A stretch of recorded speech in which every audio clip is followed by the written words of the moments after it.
dollar, but their cash flows are in domestic currencies. So I think it's very important that the industry recognizes that even though these kinds of episodes of volatility may come once in a while, but the losses when they occur could be quite substantial. Because of this inherent currency mismatch of the cash flows, it's very important that we put in place enough safeguards and risk mitigation, etc., before we sort of make a case for foreign currency financing for a essentially domestic cash flow generating sector. Thank you.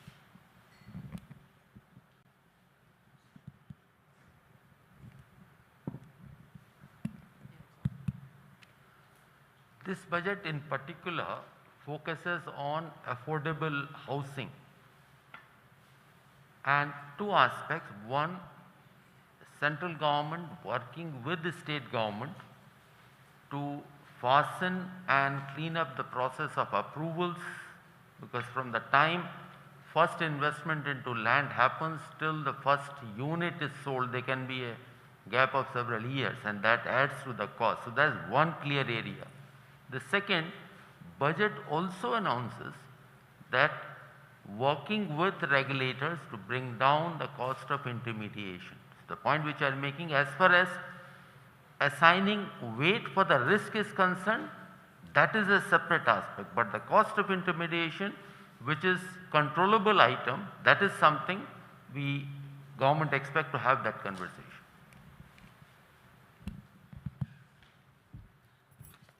Thank you. Next, Ms. Ujjwala Vemparala, Founder and Managing Director, Bot Organic. Hi, good morning, Your Excellency, Mrs. Sitharaman.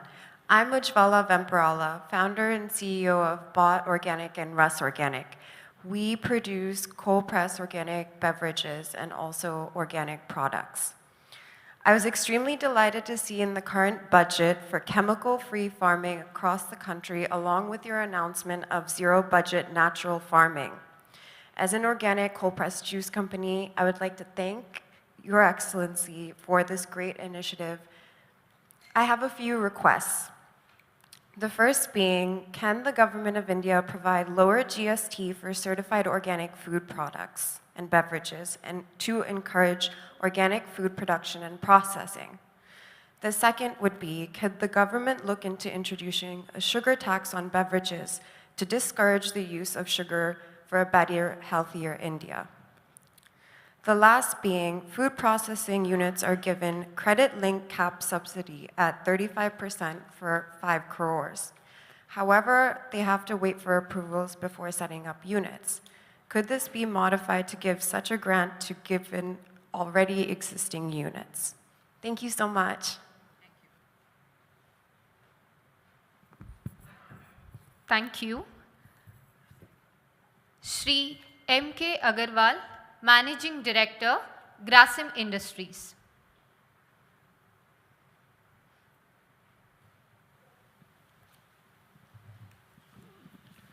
Good morning, ma'am. My compliments to you for a very delicately balanced budget. You have managed so well to manage the needs of current situation, from COVID infection to our future growth for next 25 years. And especially for the textile industry, as I represent textile industry, PLI scheme has been a great boon, and also the mega textile parks which have been announced under Prime Minister's scheme will be a big boost to the textile industry. So in this connection, I have a few suggestions. So PLI scheme is very good for long-term investment, and it will create a lot of demand.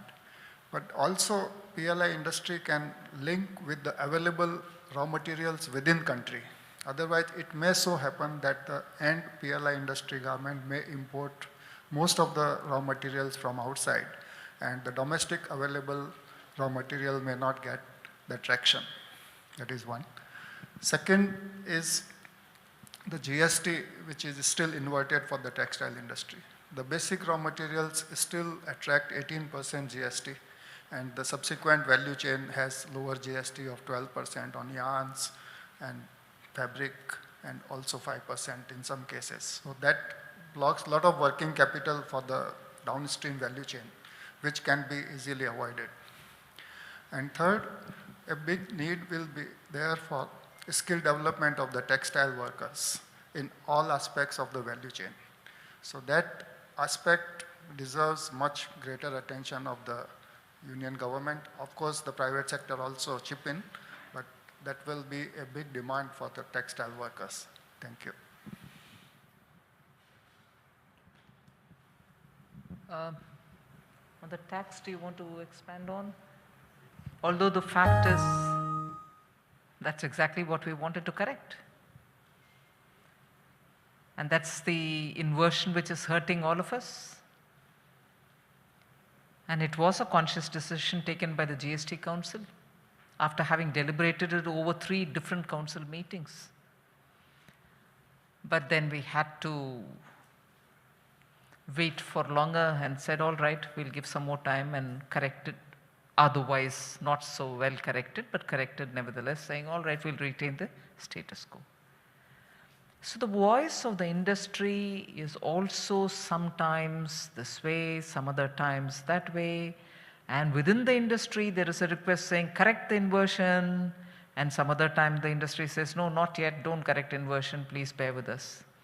So I'm happy to hear this voice. But there was equally a different section which told us, no, they are not ready for it yet. And therefore, we had to go to the GST Council, hold an extraordinary meeting, and take a call saying we won't correct the inversion, although the correction itself is required for the PLI. Otherwise, the investments are not going to come in certain areas. Well, realities, I suppose, we'll have to wait for it. Then I'm sure Tarun will be able to add more on it. The other issue about raw materials which are available in India and having to buy them, I'm fully with you. We need to first of all be able to use the raw material which is available in India rather than seek to import. However, there are voices, and I'm not saying I'm in favor of this way or that way. There are voices which say even that little restriction that we had brought in terms of duty on the import of a certain type of long staple cotton. Long staple cotton which is not grown in India, and people were wanting to buy, import long staple cotton because some of the blended fabrics require that. But we've retained the tax, although there is a demand saying, no, allow us import. The moment you allow import of a specified variety of, say, cotton, even that is perceived, for instance, as why are you importing when we grow? We don't seem to grow that particular staple length. But still there is this. There is a lot of, I feel, and I feel sad about it, there is always a perception battle in every decision that you take. And equally, the decision taken is not studied in full much before people comment about it and forcefully ask for a retraction. So I think all this will have to become part of a discerning debate on an issue rather than a passionate reaction. I take both your points well, but then our recent activities probably don't answer your concerns. But Tarun. Mr. Agarwal, thank you so much for saying that. The FM has already replied to your textile thing. Actually, what from the government side or from the, what we have noticed is that there are conflicting interests. So here the trade wanted that the tax rate not be, maybe they also did not understand the complete implication because there's a lot of embedded tax already built into the system, as you say. If the inputs attract lower tax and the outputs attract higher tax, it will get embedded. But here I'll make a request to the industry bodies and the industrialists that I think you also need to come out and come out very openly and speak up, because that will give us also the strength to handle those, and others will also know that there's another perspective. Because the day we were doing it, there were people who told me that maybe the trade may be happy, but the manufacturers, which is our main focus, the PLI, that we want to become a manufacturing hub, and textile is the most important part. So I think, happy to hear this voice, but I think we need to hear more voices, and we'll keep trying and keep working on that. On the chemicals, the second point that you mentioned, I'll be most willing. This time we have, on the customs duty at least, I can say that is how we have been working on trying to see what we have to encourage manufacturing within the country, or and what we should allow for imports. And we have done a very extensive discussions and also crowdsourcing comments from industry and the others. So if you still feel that there is something more that needs to be done, you're most welcome to get in touch with me, to get in touch with us, send me an email, and we'll be happy to have a look at that. Thank you. Thank you, sir. Shri Rahul Bajaj, Director, Fun Factory Toys Private Limited.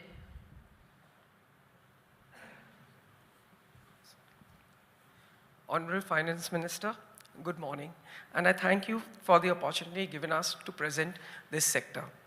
As you are aware, that the toy manufacturing has a large potential for exports, as well as giving employments to women specifically. I would request if the government can set up an R&D for the toy sector specifically.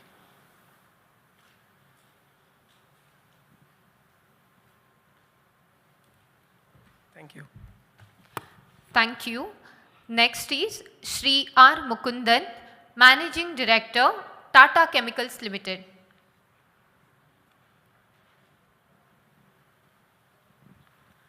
Good morning, ma'am. Firstly, congratulations on a wonderful budget. And actually, I was telling Mr. Tarun Bajaj, there's nothing much to request or speak to you about specifically on the budget proposals. There are some procedural issues which I will send to him directly. But only one point I wanted to say, there was a lot of emphasis in the budget on digital. There was also emphasis on sustainability. I represent Employees Federation of India as well as the CIA Committee on Labor and Industrial Relationship. One of the things we have observed in the last 2 years has been the women participation in workforce has sharply declined. And while framing these policies of government, if you could also bring in an element of how can we encourage women participation more, it will be a very useful step, and maybe that's something which we should take up. At the board level and all, now there are some regulations which have come, but I think within the corporate sector, some guidelines, some best practices, I think it will really help us to move forward. Thank you, ma'am. I'll be more curious to know, at least in the formal sector, what is your understanding of what caused this decline, if at all? You're saying there is a decline in women participation. What is your understanding? What caused it? I think this whole lockdown and, you know, when the people started sort of reducing workforce, I think it probably impacted them more than others. That's our anecdotal view. But in any case, I think if jobs are a key issue, our view is that we should also keep a focus on diversity. If you ask, for example, when we recruit in campuses today, we recruit almost 50% women engineers, which we are now finding increasingly are coming through. But I'm only saying when designing this, when government looks at policy in terms of digital sustainability, maybe we should add a third angle of diversity. That was a suggestion. But how many others would want to participate in this particular issue? Do you all have any particular view on women's participation, what's actually happening now, and also how best we can, you know, do things to improve women's participation? Because it's one thing for the policy to be done, which I'm not against. Whatever is necessary, we should always do. But I want to ask of you, you create jobs. You're the ones who take a call at the board. You're the ones who find through your board decisions that certain things are changing. And if COVID is the time when we've got to be looking at decision making in terms of, you know, the way in which we do our businesses, and if diversity is one of the things on which all of us will have to apply our mind, I'd like to ask of you, is there anybody else who wants to participate in this? Is there any input anyone else would want to add in? Narendra?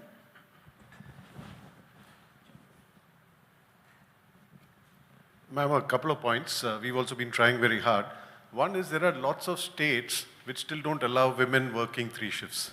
Okay, so we're working very hard to say that we'll take care of their security and everything else, allow them to work. Because what happens in a manufacturing organization is if you can't deploy women in 3 shifts, then they are very limited to the roles they can play. It's not about getting women into the offices. That's easier to do. But getting women on the shop floor, and there are many skilled women, there are many qualified women who are happy to work on the shop floor. So this is one thing we are working, and the states that we operate in, we certainly have this challenge. We are doing that. I think Gujarat doesn't have that problem, but some of the other states have that problem.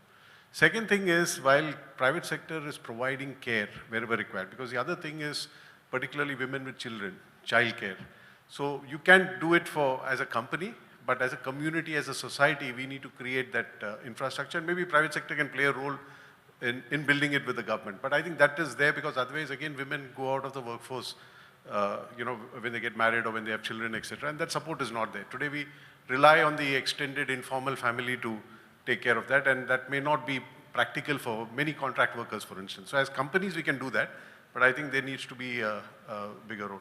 So I think the third part is, of course, and that's very important, to protect them in the workplace. And I think we see a lot of that, particularly when you have contract workers. They are very vulnerable, and as organizations, we need to play a role in protecting that. So a large number of things need to be done.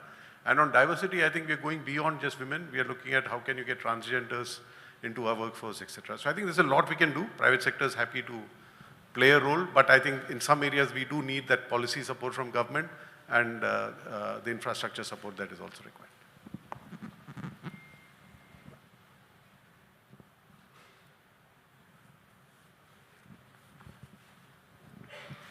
Good morning, ma'am. What we have seen is we were funded by ADB, DG, FMO and Proparco. And in the last 10 years, they have lot of encouraging policy. They monitor you not just on your financial performance, but on gender neutrality. So to manage our gender ratio, what we did is we were the first one to, during the COVID, to allow women to continue to work from home because of younger kids and give them flexible working hours. And in campus interviews and campus recruitment, we give them 20% variation. So like they can be paid 20% higher than the male counterpart, and if they have 20% lower score also, they can be hired. And on the sites and remote... What score? Like if you are doing the campus recruitment, if the common score to hire is 80, for women we are allowing 20% lower score to be hired, and then you do the performance improvement plan from the beginning. And this all have changed actually our ability to recruit women employees, and also the cultural dynamics in the organization has improved a lot. And we are seeing lower attrition and work culture improvement also. So I agree with Narendra when he was saying that there should be some policy. We were encouraged and taught, and there was a financial reward from multilateral, and it has become a part of culture now, that every departmental head has a motivation to maintain the gender neutrality, otherwise his KRA gets impacted. So ma'am, what I will do, we have got some set of policies which other countries have implemented positively through ILO and others. We'll put it together and send it to you for your consideration. It will only be an encouragement. I think it's a positive encouragement we must do. The alarming decline is what has caught our attention, and we want to sort of do whatever we can in that direction. Thank you. This is more a clarificatory question from my side. There are obviously things that need to be done. Now, if there are things that the government, through its regulation, is preventing you from doing, then it would be good if you are specific on what those things are. Third shift, women are not allowed in certain professions. That is very clear. That requires government intervention. Some of the other things that you are seeing don't require government intervention. You are now seeking a government regulation on something which is unregulated. If that is what you want, you should be very clear, and it shouldn't become like CSR, where people said CSR, oh, why do you have a regulation? Why 2%? Why not 1.5%? Why not 3%? It was all very well until the regulation was promulgated. Many people asked for it. After it came, everybody says, why is government regulating this CSR? This should be left to us. So would you like a reservation policy for women in the corporate sector? Would you like reservation policy for other weaker sections in private sector? You have to think about this clearly as to what you want before you ask for it. Because if you're not clear, then you will get something which may not be what you have been asking for. And you should be very specific. That's my request to you, because I was in the Ministry of Corporate Affairs when the CSR regulations were being debated. And at that time, everybody said, yes, yes, industry must do CSR. We should all do more CSR. And some of the progressive companies would come into fora like this and say, we have done this, everybody should be doing this, government should intervene. Then government intervened and prescribed 2% for certain classes of companies. Now I continuously hear, why is government regulating this sector? This should not be done by government. We are ourselves very, advanced and progressive corporates, we will do it. So I think you should be very clear. If there are restrictions from government, then that is an agenda. But if there are new regulations where it is unregulated, you want us to regulate, then let us have a consensus that you want us to introduce regulations in that field.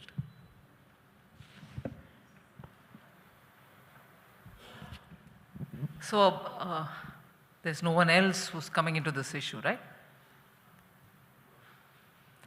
All front benchers. Women are not a problem at the back. Ma'am, not wanting to come in the issue, I think this is one aspect where from a governance perspective, I agree with Mr. Somanathan, it's to the industry in each one of us on how we encourage diversity in our workplace. But from a corporate governance point of view, I think Scandinavia, Holland, Germany, Switzerland, etc. have made very good advances like 20 years ago. So I think if we had more women in board positions, and even as a requirement, the rest will just follow. Sorry, this is another thing on which I have my personal experience with which I will say with confidence. Get me those kind of women who can be put in the boards. Where are they? I've actually made a lot of attempt at my own level as a minister in calling up some people and saying, please, would you not want to come to a board? We want your experience. We want your presence. No, I've not had enough women coming. So there is a serious issue. We recognize that. But the solution is what has got to be achieved. Like the way you say, that's got to be achieved. But what are the ways? Tell us that. So, yes, these are absolutely critical topics that all of us should talk about, think about, and also keep those end results that we so desire before us, and all of us will have to apply our mind. I don't know what has been your experience of having more women in your organization. While FM was speaking, I just thought I should mention this. In my CBDT board now, I have a majority women, and I find it much better, much easier, and a lot of other perspectives that come up. So I find it very nice that the women really brings balance to the thinking process. So I don't know what's been your experience. I think we ourselves should work for it. Thank you for the active participation on this topic. Yes, sir. Yes, ma'am.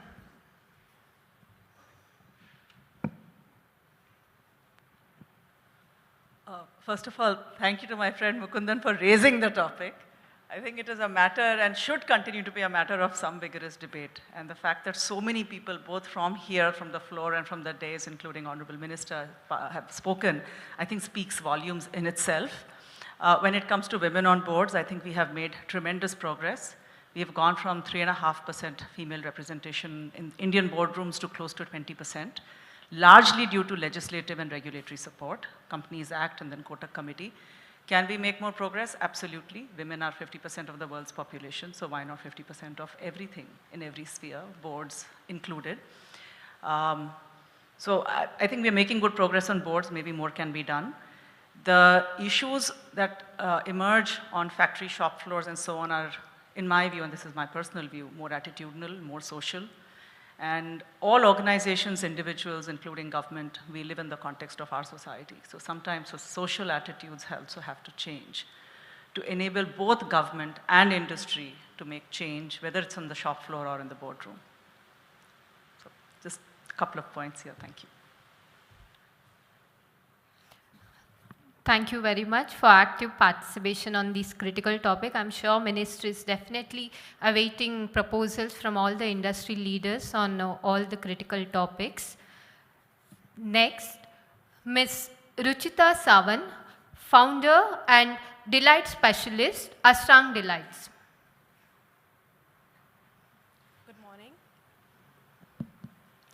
Good morning and a very warm welcome. I'm Ruchita Savan from Ashrang Delights and I'm a baker and mine is just a startup. I just wanted to ask, government has passed such a good schemes for women entrepreneurs in this budget. I really appreciate that. I just want to ask, how will government ensure that they will get hassle-free loan?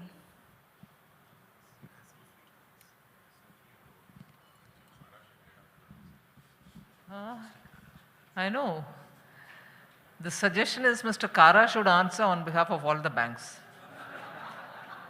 You know, actually speaking, hassle-free loan for anybody, and yes, more so for women. Our Prime Minister has said, look, I am the security behind you, please take loans, you don't need to give a security, please sit down.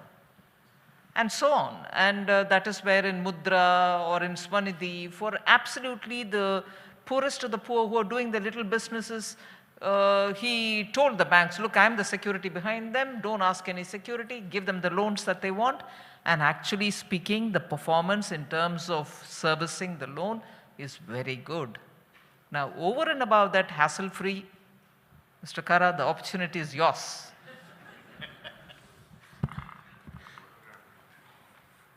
No, very often for the startup, more than the loan is actually the equity requirement. So I think as far as loans are concerned, we are more than happy to support, provided they have enough equity with them. Thank you. Mr. Kara, you need to provide more. No, of course, for that matter, as rightly mentioned, the CGTMSE and those kind of schemes, they are very much being encouraged. What is actually being done now at our end is that we are trying to make it end-to-end digital, so that what is mentioned in terms of hassle-free, that is something which is being addressed. Right from the filing of the application to the decision making, everything is done through the decision engines. So that will make the life much easier. So this is already a work in process, and I think maybe another 2 months or so, as far as we are concerned, it will be all digital. Thank you. That was an innovative baker, right?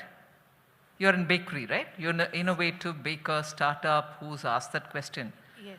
And initially, Mr. Kara gave a very bland answer for that. And then after being prompted somewhat, he went into talking about a scheme which has a lot of government support, you know, CGTMS.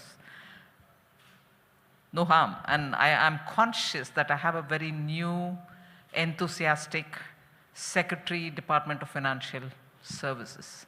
So I won't go beyond this in talking about the banks, because I'll have Mr. Sanjay Malhotra saying, no, my banks are good. I support them. But no, banks will have to be a lot more customer friendly. Not to the extent of, you know, taking adverse risks which you don't need to take, but you need to be a lot more friendly to the customers.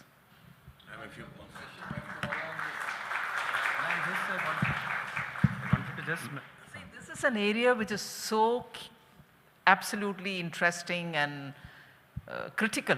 You have Deepam Secretary wanting to say something, taxation man wanting to say something.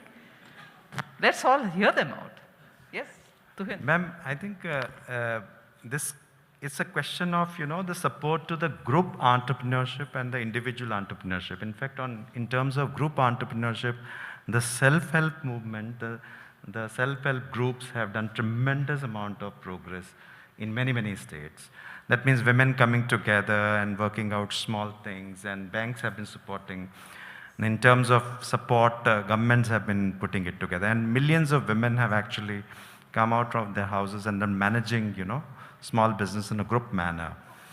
Now, how do we really, I mean, in case of course, when you have individual entrepreneurship or individual thing, you have this typical equity requirement and other things, where probably, but I think we can learn from the group activity and say how that particular movement, which has been so successful, and how we can also translate into other areas of entrepreneurship.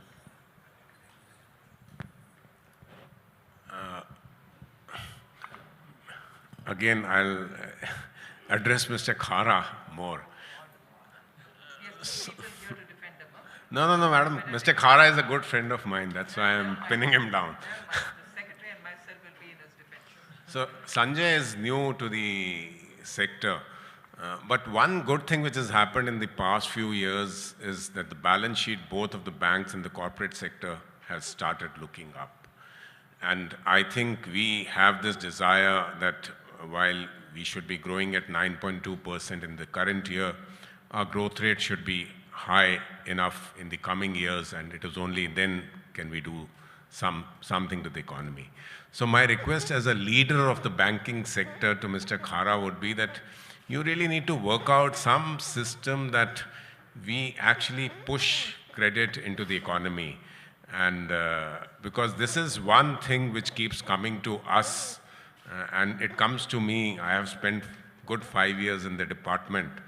So I think we should do something, and I would request you to take the leadership, being the chairman of SBI, to see that in the next 2-3 years, we are able to address these issues of the entrepreneurs, of the medium MSME business and the large business also. I just wanted to make that small comment. If I'm allowed to say only 2 minutes to speak for this on this subject. Normally it is perceived that the banks don't sanction the loan. Today my situation is that in 1 quarter, my underutilization of the working capital limit has come down by about 900 basis points. And still at that level also, the underutilization of the working capital is as high as 52%. That's one point which I just wanted to bring it to the notice. But yes, of course, what is mentioned in terms of hassle-free loan, and that is something which I wanted to emphasize, that I think up to 5 crore rupees or so, that is